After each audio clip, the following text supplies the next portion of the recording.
Hey everyone, I wanted to record a quick video to try to talk through my model for what I'm calling the proper function of company values.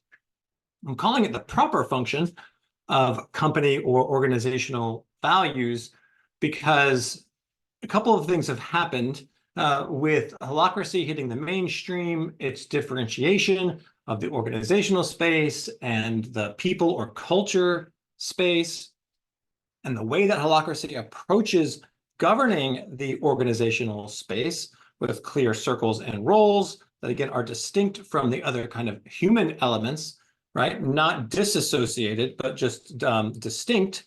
Ultimately, of course, they're going to be integrated. But the discipline to take perspectives on each of those things tends to be really helpful. In response to that, or maybe almost like as a partial cause of the development of holacracy, Brian Robertson clarified that he, before kind of discovering, experimenting with, and then defining holacracy's rules, was the CEO of a kind of conventional but progressive organization that had taken the approach of being a values-led kind of company. Now, he has talked about this and written about this, about the limits of using company values to get alignment in the organization, or get alignment even in a team, right? If you had a small group, forget just a company or organization, even just a small team, right? Like trying to define what are the principles or the core values that define us, and then using those as a means of getting alignment and have people adhere to them. Well, there are actual limits to doing that. Holacracy's answer was, instead of using kind of abstract principles that are up to interpretation, even if you have a somewhat shared, vague or general description of what those things are, in practice, they don't tend to be very helpful as heuristics, as things that would help you kind of make a decision or prioritize a certain action when you're confronted with the real complexity of real life decision making. So holacracy's constructs include its governance, its circles, and its role structures with accountabilities. It includes defined strategies, which are heuristics. They're a form of prioritization. So that whole system, Brian has been transparent about, a part of it was motivated by experiencing the limits of values-led kinds of companies. And even for me, I'm sure many of you as well, being members of organizations where the values were front and foremost and operationalized, really embedded into, let's say, performance reviews, right? Like a quarterly review, we look at a company value of effectiveness and explain how you've been effective in this quarter, right? And then we're gonna really tie it in to some of the organization's work, these values.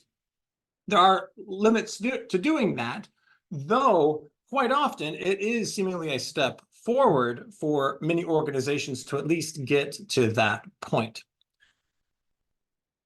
With all of that said, for a long time, while I've agreed with the point that Brian has made about the limits of company values, for me, it wasn't the whole story, right? We don't want to use company values to try to get alignment of behavior or decision-making. They don't work particularly well as heuristics, things like that. Holacracy answers that question. But that leaves aside a couple of different manifestations, I would say, that company values seem to now take, even with really clear differentiations between what the organization is in charge of, what the culture is in charge of, and all of that. And so that's what I wanted to talk through. So I'm calling this the proper function of company values. I'm just kind of recording this on my desktop right now. I don't have a specific plan other than I've documented a lot of material. This is my best attempt to try to kind of convey it. Firstly, one of the primary distinctions that I would make with all of what I've already said, on the table for us to look at, is that once we've made that distinction, yes, the alignment of behavior and expectations and authorities can be defined through governance using the holacracy system or clear, other means that an organization or a team might use, fine. Well, we're not going to use those vague principles. With that said, though, there's a couple of uses for principles that I have come across that to me seem perfectly valid. I would say two of them are probably going to make a lot of sense to you. All three of them hopefully will make sense, but two of them at least will fit probably what you're already thinking about, and the third one might not. So I'm going to do my best here to just use this kind of whiteboard function on Zoom here. So I would say one function of values, whether that's, in a company, in a team, in a training, right? Like during this 3-day retreat, we're going to all adhere to these following principles. One proper function is adding context to things. I often shorthand this to like the spirit of the law versus the letter of the law, right? The letter of the law might be something more akin to like a guideline or a rule that does more concretely spell out the expectations, or more specifically spell out the expectations. But the principle or the intention behind something, right, can provide really important context for how someone might go about interpreting the other agreements or interpreting the letter of the law. All right, I think of examples of, like, if you gave someone a very specific instruction. This is a bit of a made up example, but I hope it illustrates the point. Someone was sick and you needed to send somebody else to go to the pharmacy to get some medication, right? And for the sake of this, I'll just say, like, they need to go to the pharmacy and get some aspirin, right? So the person goes to the pharmacy. They don't know anything about this. They're very new to this world and very naive. They go to the pharmacy. They look for some aspirin. They can't find any, and they come back, right? And they say, well, you told me to get aspirin. I couldn't find any aspirin. I said, well, what about ibuprofen or acetaminophen, Tylenol or Advil? Any of those things would also have worked. And they say, oh, well, you didn't ask me for those things. You asked me for aspirin, right? They're missing the larger category that they would need to know to be able to navigate and adapt on the fly, in addition to having some sort of clear guideline. Often just that clear guideline, while it has many benefits, also sometimes has a limitation, in that people can become too limited in their thinking to that and miss some broader important point. Many examples I can provide of this, but the kind of adding context is a big one. Another one, let's see the best way to do this, that is very common. Let's see, adding context was one. I think I made these, I called this, for lack of a better word, marketing. Huh. It might not be the best word, marketing, because that word comes loaded with certain things. But what I mean here by marketing specifically are things like communicating some aspect of the company, organization, team, group, culture to stakeholders or other potentially interested parties. So these are examples like seeing a company list their values or principles on their website. That can be really helpful if you're a customer cross-shopping amongst alternatives, right? And you see one company that kind of speaks your language, the way that they articulate their values, and another company, the way they articulate their values, it doesn't resonate. Like if I was, and this is the experience that I've had, I'm sure many of you have as well, of looking at different organizations, seeing what kind of, I heard about them, check them out, what have you, and I look at their value statement, and the way, some of the keywords that they're using, I'm like, yes, that resonates completely. I would expect that I could have a very good, conversation, collaboration with that organization, because we seem very aligned in some of the words that they chose. Versus, let's say, another company, right? If it was like, our main value is win at all costs, right? Competition is war. The marketplace is war, and we win. We are the win, right? Like that's not really, doesn't fit my worldview.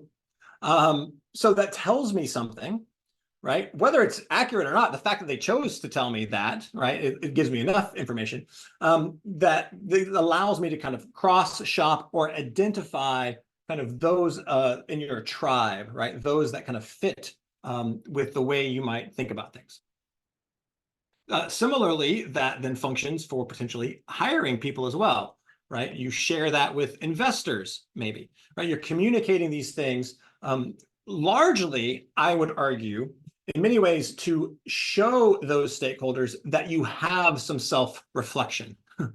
In other words, I think there's a strong argument to be made that a lot of the value that's provided by articulating those values that you believe to be true about yourself is conveyed just by the fact that you have some values articulated, right? The fact that you've shown that you do value and care about self-reflection, you value kind of a certain amount of transparency and self-knowledge, right? All that, regardless of what the actual values themselves may be.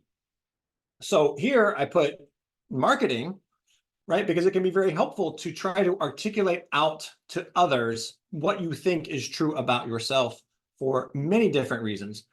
One of the branches off of this, though, points to some of the problems where if you're, advertising to stakeholders, investors, other vendors, customers, potential new hires, if you've already done that and gotten their attention and they found you in their, you're in some sort of relationship with them, then it would seem a bit strange to go back to the first point I was making about the limits of company values, the point that Brian, had done a great job articulating. Then it would be weird to say, oh, yes, we have those written down, but, they're not binding, right? Like they're not binding in any way. We just think they're kind of true about ourselves, but we're not necessarily trying to make sure anybody in the organization adheres to exhibiting or manifesting those values. That would seem a bit strange.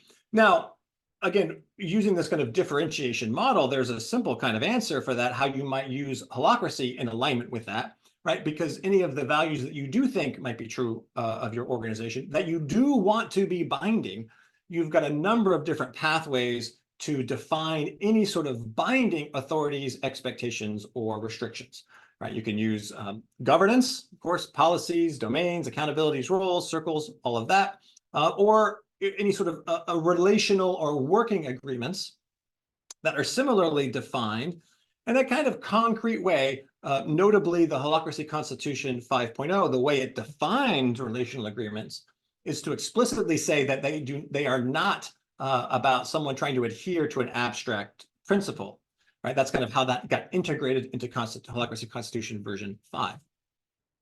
So you can see where, even though I'm saying marketing can actually be a perfectly healthy or proper function of company values, that even well-intended could then lead to unintentionally trying to bake that in sort of binding ways if you don't also have other clear constructs that do the job of getting alignment better.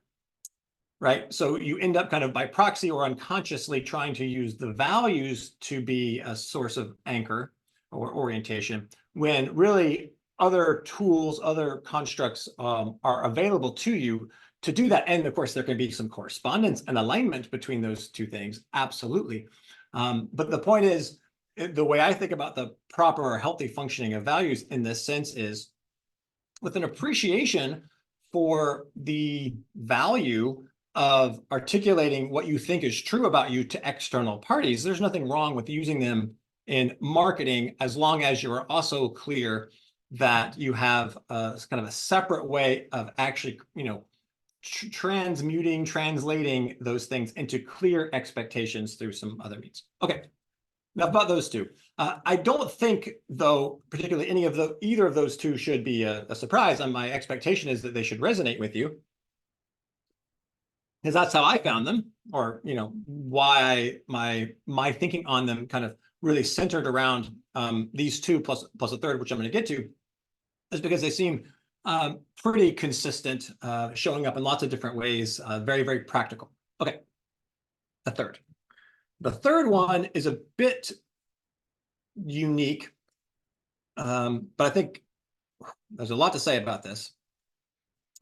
This one is about biases or bias instance. Preferences.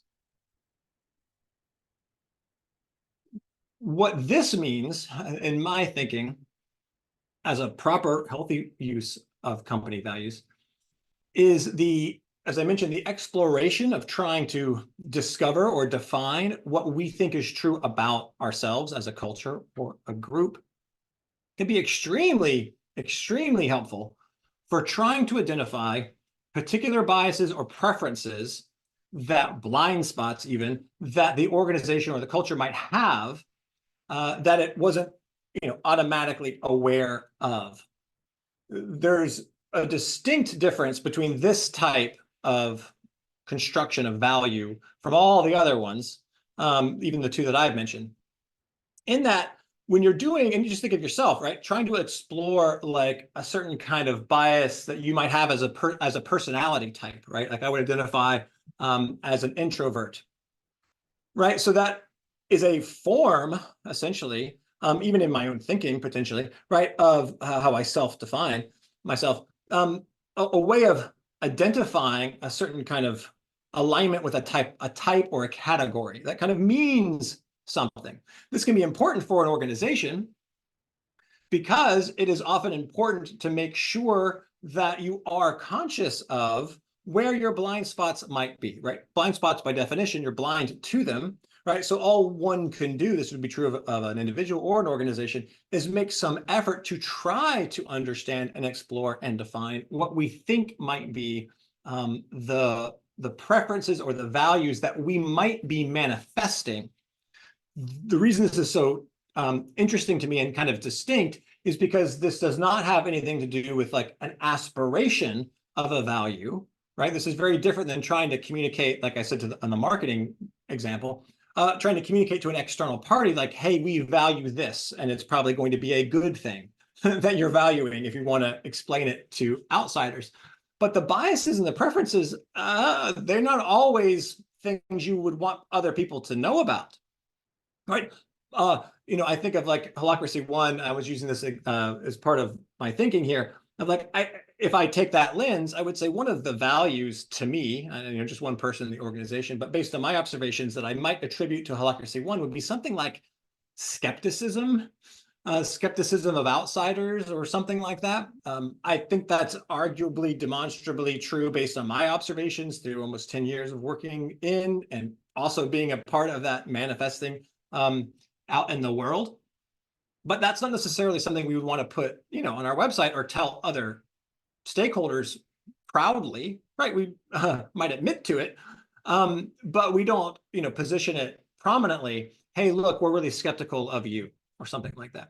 And so again, this approach is more about self-awareness, and it also addresses, one of the arguments that Brian Robertson makes in his thinking around the limits or the constraints of using company values, is that the value articulation, right? We value this. There's generally always kind of a complementary, almost opposite side to that value that is also good, right? Objectively, right? If you really, really value equality, well, who doesn't value equality?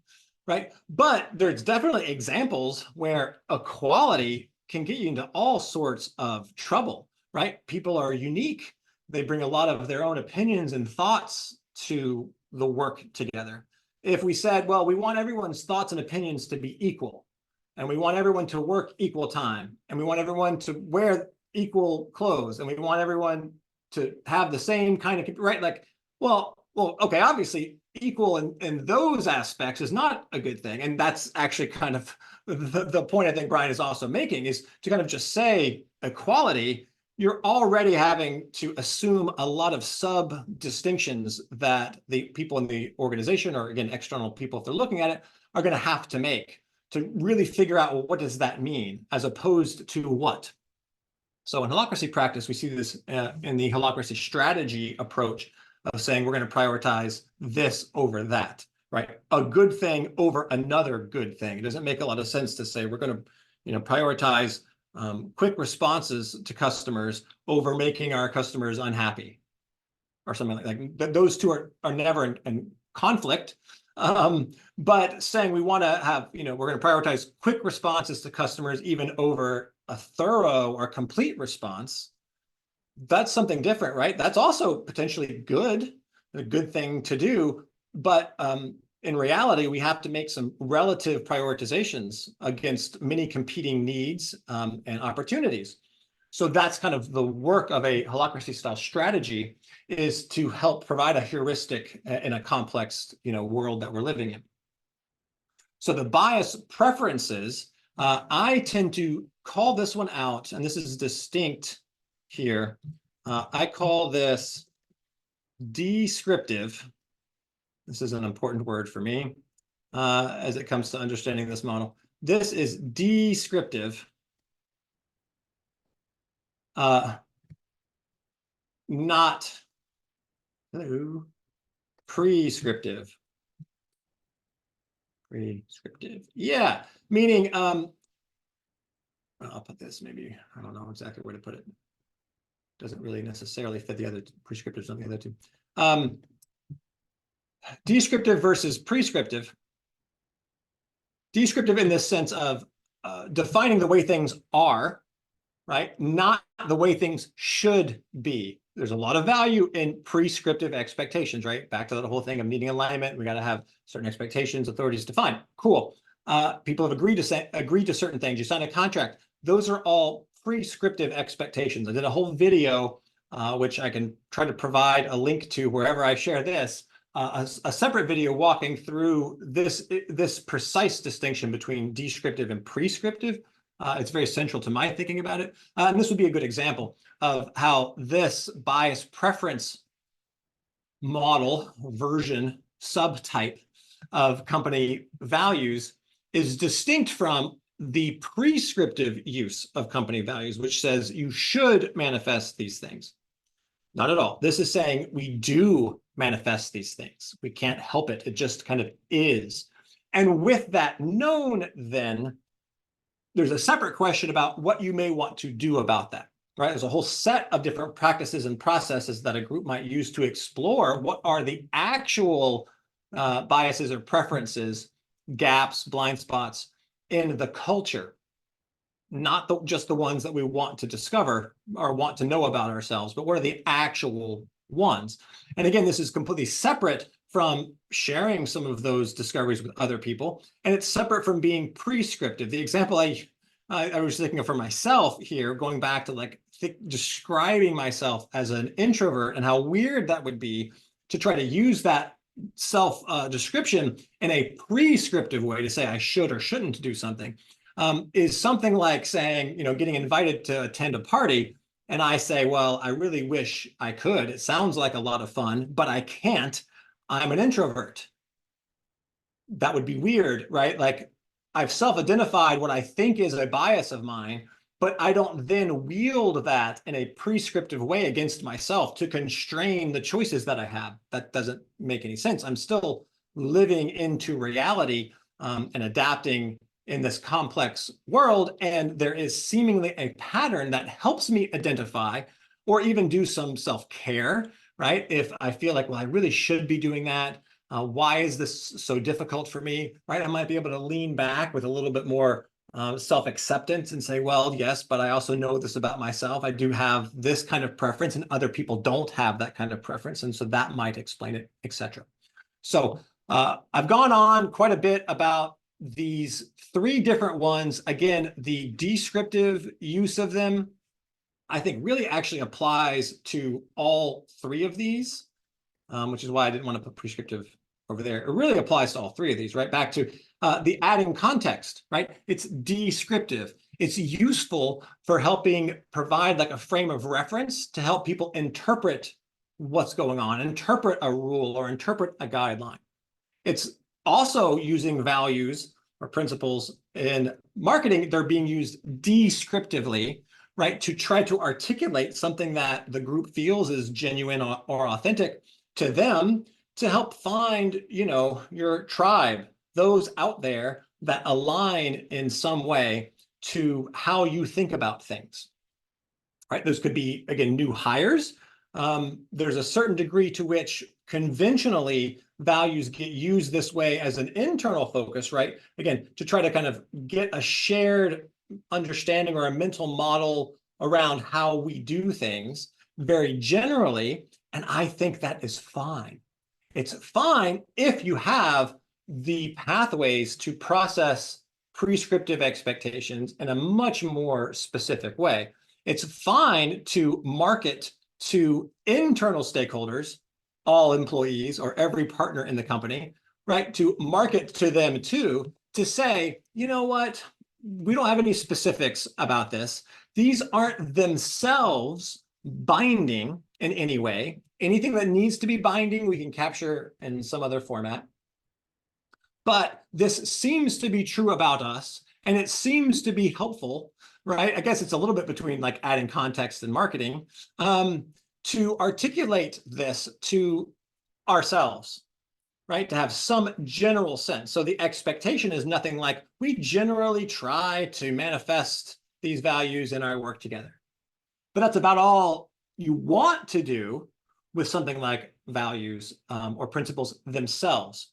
Far better to take something like a value or a principle of transparency, and then to look at your company's policies and processes, or if you're a holacracy practicing organization, to look at your governance, look at your policies, look at even roles and circles, how you handle metrics and checklists, right? A holacracy practice in many ways is going to automatically push you or naturally push you in the direction of manifesting certain kinds of values, like transparency, I think is a very common one.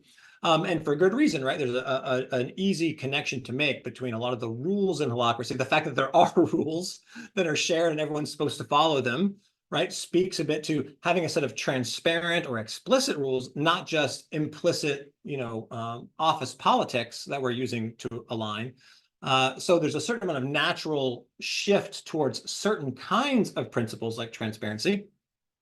But you could go further, right? If you said, no, transparency is actually critically important for who we think we are as an enterprise, well, then you could look at your policies and say, well, how have we baked that in, right? Are there places where we actually probably should have more transparency than we do, either in the marketing, right? The strategies that we use towards marketing, or the strategies that we use with sales, the strategies we do with hiring. Like, do we do all of those in a way that seems to us that really is aligned and manifesting this principle that we claim to believe in of transparency? Or, do they do that enough and then they're within their appropriate bounds and we don't need to kind of artificially change them, right? Just based on a mental model of what we think we should be like. But again, thinking of transparency might then highlight ways to make meaning of your experience in the organization, to highlight, oh, maybe this thing that we ran into, this tension that is being felt, could be resolved through thinking through this model of, maybe there's ways we need to be more transparent because we claim that we are. So again, this is kind of a long rambling video. I hope it was a bit helpful to try to explain why or how I think about the proper function of company values, or the healthy function of company values, particularly again within the context of like a holacracy powered organization that has very clear constructs and pathways for encoding any sort of binding expectations. That's all there. Therefore, Brian's kind of original perspective in his article, which I'll also link, was essentially like a critique of using company values, and that there are better ways to get that kind of alignment, which I agree with. But it definitely leaves the impression then just don't use company values. Company values equals bad. And I don't think that's true. And it's taken me a while to kind of put the different pieces together in this model I'm showing you here. There's a lot more. I've got kind of behind the scenes, particular to like the distinct definitions of a guideline versus a rule versus a law, which I hope to share soon. But within that list, I'm also including values and principles. And so I wanted to focus on that particular one because it is pretty unique, I think, when it comes to how to think about company values currently and how best to approach them. So again, I hope it was helpful. please reach out to me. You can always email me, chris@holacracy1.com, or leave a comment wherever you're seeing this video, and I will try to respond to it. Thank you so much.